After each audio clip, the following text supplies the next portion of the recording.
أعوذ بالله من الشيطان الرجيم. بسم الله الرحمن الرحيم. الحمد لله الذي أنزل على عبده الكتاب ولم يجعل له عوجا قيما لينذر بأسا شديدا من لدنه ويبشر المؤمنين الذين يعملون الصالحات أن لهم أجرا حسنا ماكثين فيه أبدا وينذر الذين قالوا اتخذ الله ولدا ما لهم به من علم ولا لآبائهم كبرت كلمة تخرج من أفواههم إن يقولون إلا كذبا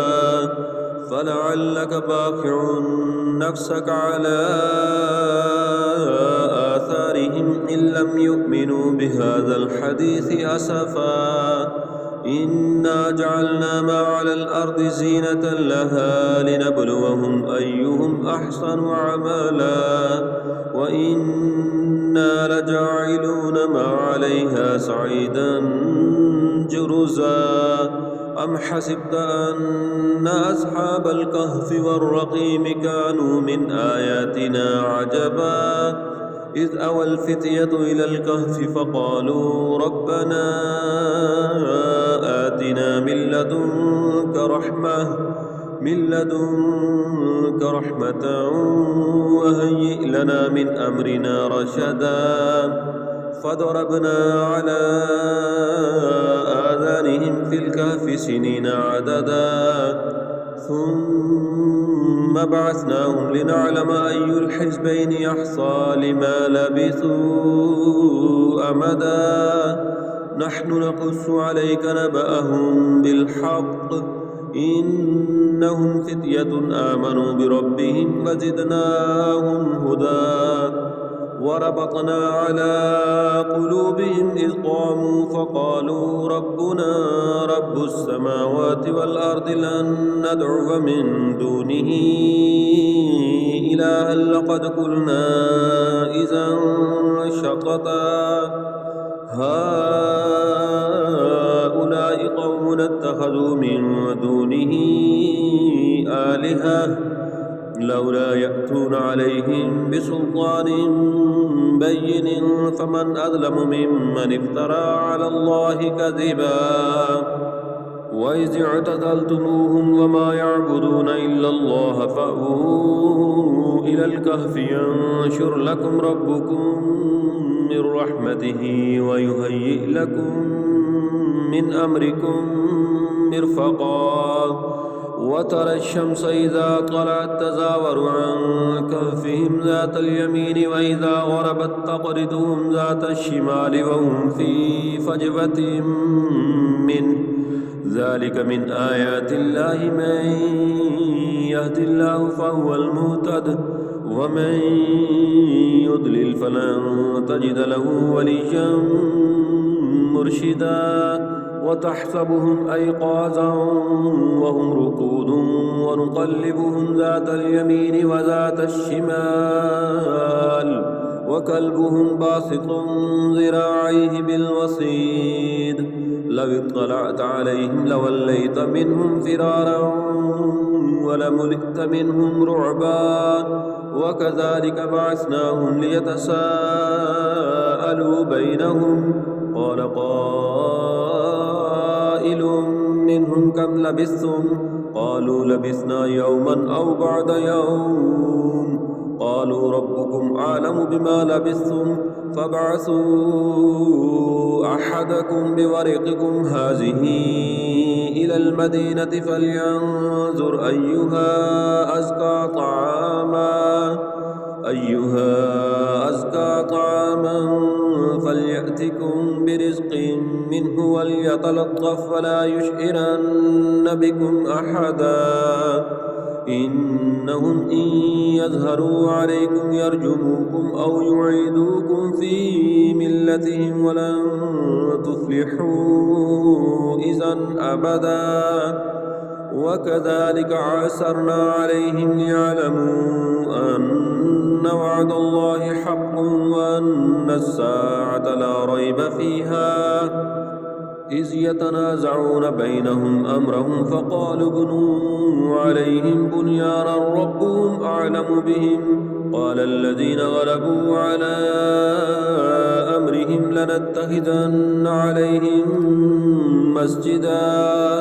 سيقولون ثلاثة رابعهم كلبهم ويقولون خمسة سادسهم كلبهم رجما بالغيب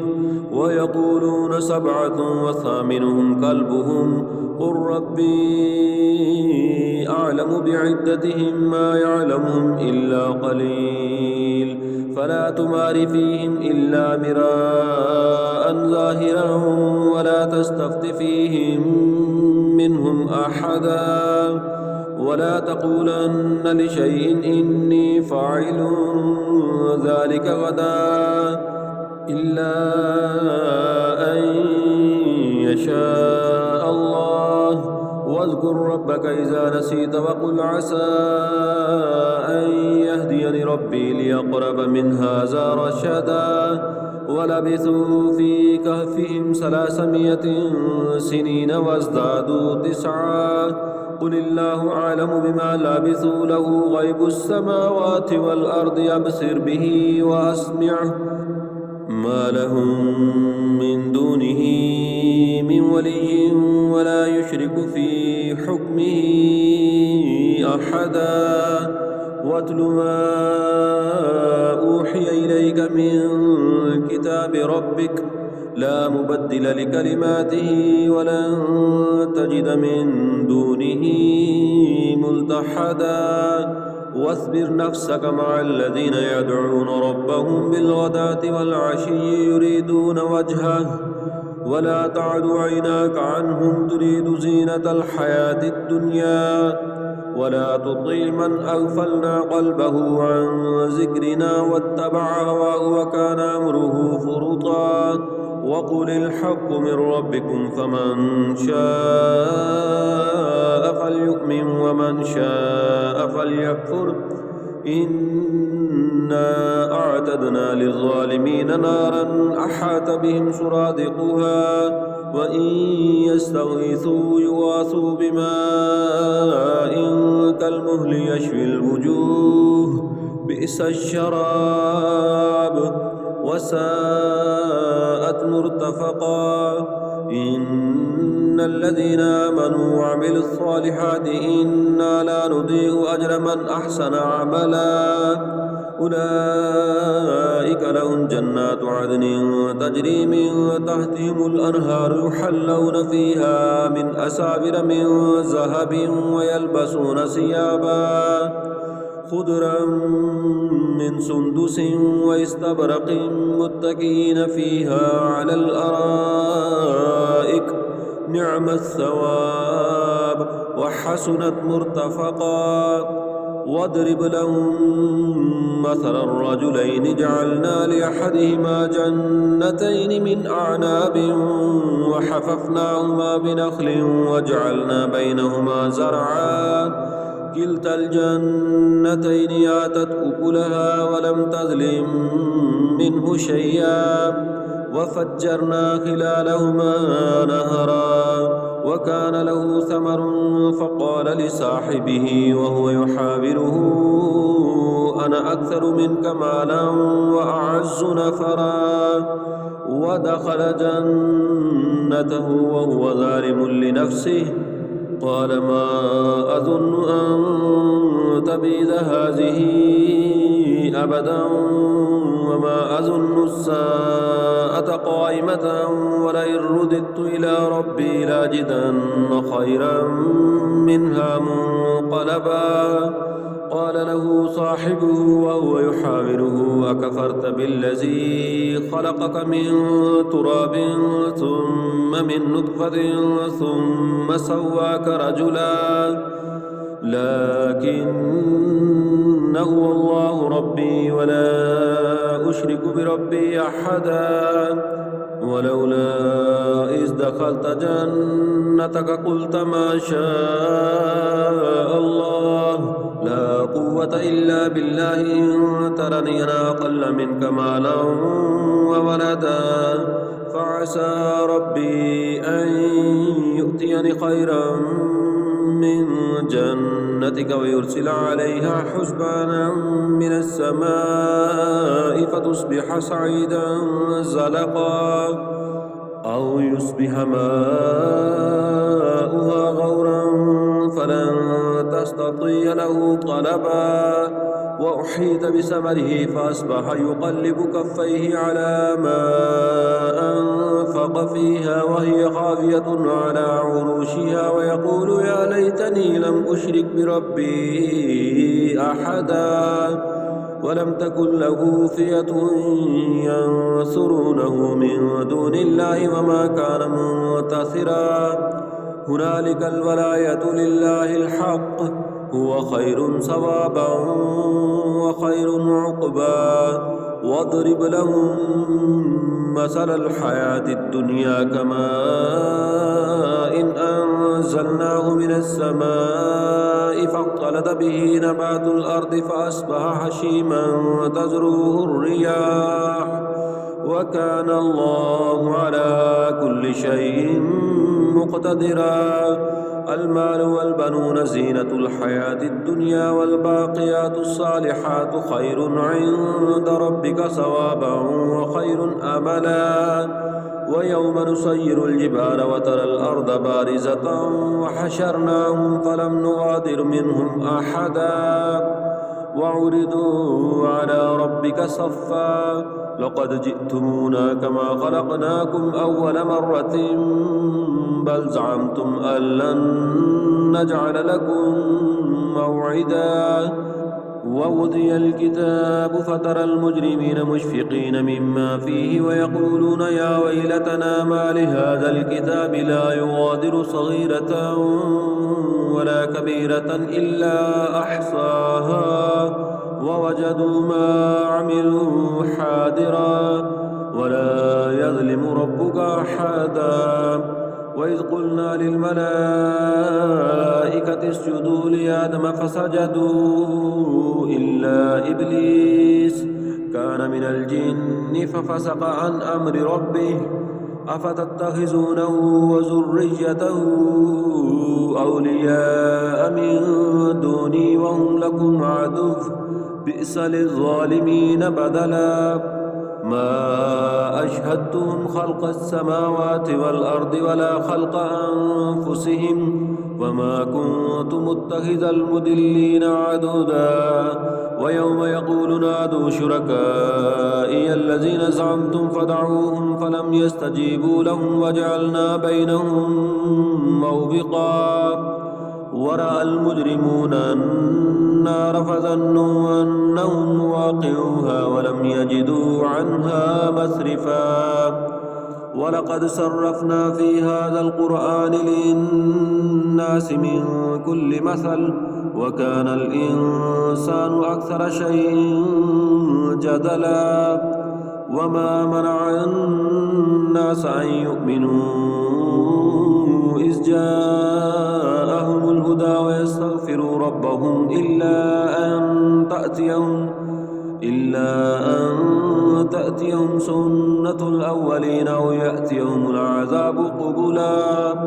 وما نرسل المرسلين إلا مبشرين ومنذرين ويجادل الذين كفروا بالباطل ليدحدوا به الحق واتخذوا آياتي وما أنذروا هزوا ومن أظلم ممن ذكر بآيات ربه فعرض عنها ونسي ما قدمت يداه إنا جعلنا على قلوبهم أكنة أن يفقهوه وفي آذانهم وقرا وإن تدعوهم إلى الهدى فلن يهتدوا إذا أبدا وربك الغفور ذو الرحمة لو يؤاخذهم بما كسبوا لعجل لهم العذاب بل لهم موعد لن يجدوا من دونه موئلا وتلك القرى أهلكناهم لما ظلموا وجعلنا لمهلكهم موعدا وإذ قال موسى لفتاه لا أبرح حتى أبلغ مجمع البحرين أو أمضي حقبا فلما بلغا مجمع بينهما نسيا حوتهما فاتخذ سبيله في البحر سربا فلما جاوز قال لفتاه آتنا غداءنا لقد لقينا من سفرنا هذا نصبا قال أرأيت إذ أوينا إلى الصخرة فإني نسيت الحوت وما أنسانيه إلا الشيطان أن أذكره واتخذ سبيله في البحر عجبا قال ذلك ما كنا نبغي فارتد على آثارهما قصصا فوجد عبدا من عبادنا آتيناه رحمة من عندنا وعلمناه من لدنا علما قال له موسى هل أتبعك على أن تعلمني مما علمت رشدا قال إنك لن تستطيع معي صبرا وكيف تصبر على ما لم تحط به خبرا قال ستجدني إن شاء الله صابرا ولا أعصي لك أمرا قال فإن اتبعتني فلا تسألني عن شيء حتى أحدث لك منه ذكرا فانطلقا حتى إذا ركبا في السفينة خرقها قال خرقتها لتغرق أهلها لقد جئت شيئا إمرا قال ألم أقل إنك لن تستطيع معي صبرا قال لا تؤاخذني بما نسيت ولا ترهقني من أمري عسرا فانطلقا حتى إذا لقيا غلاما فقتله قال قتلت نفسا زكية بغير نفس لقد جئت شيئا نكرا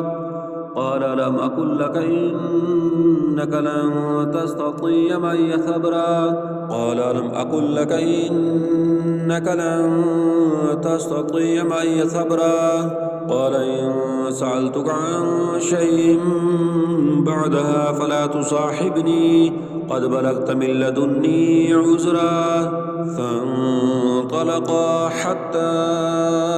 إذا أتيا أهل قرية استطعما أهلها فأبوا أن يضيفوهما فوجد فيها جدارا يريد أن ينقض فأقامه قال لو شئت لاتخذت عليه أجرا قال هذا فراق بيني وبينك سأنبئك بتأويل ما لم تستطع عليه صبرا أما السفينة فكانت لمساكين يعملون في البحر فأردت أن أعيبها وكان وراءهم ملك يأخذ كل سفينة غصبا وأما الغلام فكان أبواه مؤمنين فخشينا أن يرهقهما طغيانا وكفرا فأردنا أن يبدلهما ربهما خيرا منه زكاة وأقرب رحما وأما الجدار فكان لغلامين يتيمين في المدينة وكان تحته كنز لهما وكان أبوهما صالحا فأراد ربك أن يبلغا أشدهما ويستخرجا كنزهما رحمة من ربك وما فعلته عن أمري ذلك تأويل ما لم تستطيع عليه صبرا ويسألونك عن ذي القرنين قل سأتلو عليكم منه ذكرا إنه إنا مكنا له في الأرض وآتيناه من كل شيء سببا فأتبع سببا حتى إذا بلغ مغرب الشمس وجدها تغرب في عين حامية ووجد عندها قوما قلنا يا ذا القرنين إما أن تعذب وإما أن تتخذ فيهم حسنا قال أما من ظلم فسوف نعذبه ثم يرد إلى ربه فيعذبه عذابا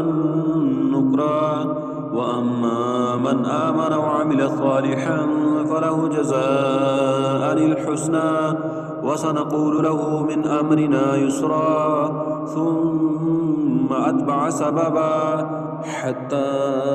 إذا بلغ مطلع الشمس ووجدها تطلع على قوم لم نجعل لهم من دونها سترا كذلك وقد أحطنا بما لديه خبرا ثم أتبع سببا حتى إذا بلغ بين السدين وجد من دونهما قوما لا يكادون يفقهون قولا قالوا يا ذا القرنين إن يأجوج ومأجوج مفسدون في الأرض فهل نجعل لك خرجا على أن تجعل بيننا وبينهم سدا قال ما مكني فيه ربي خير فأعينوني بقوة أجعل بينكم وبينهم ردما آتوني زبر الحديد حتى إذا ساوى بين الصدفين قال انفخوا حتى إذا جعله نارا قال آتوني يفرغ عليه قطرا فما استطاعوا أن يزهروه وما استطاعوا له نقبا قال هذا رحمة من ربي فإذا جاء وعد ربي جعله دكا وكان وعد ربي حقا وتركنا بعدهم يومئذ يموج في بعد ونفخ في الصور فجمعناهم جمعا وأردنا جهنم يومئذ للكافرين عرضا الذين كانت أعينهم في غطاء عن ذكري وكانوا لا يستطيعون سمعا أفحسب الذين كفروا أن يتخذوا عبادي من دوني أولياء إنا أعتدنا جهنم للكافرين نزلا قل هل ننبئكم بالأخسرين أعمالا الذين ضل سعيهم في الحياة الدنيا وهم يحسبون أنهم يحسنون صنعا أولئك الذين كفروا بآيات ربهم ولقائه فحبطت أعمالهم فلا نقيم لهم يوم القيامة وزنا ذلك جزاؤهم جهنم بما كفروا واتخذوا آياتي ورسلي هزوا إن الذين آمنوا وعملوا الصالحات كانت لهم جنات الفردوس نزلا خالدين فيها لا يبغون عنها حولا قل لو كان البحر مدادا لكلمات ربي لنفد البحر قبل أن تنفد كلمات ربي ولو جئنا بمثله مددا قل إنما أنا بشر مثلكم يوحى إلي أنما إلهكم إله واحد فمن كان يرجو لقاء ربه فليعمل عملا صالحا ولا يشرك بعبادة ربه أحدا.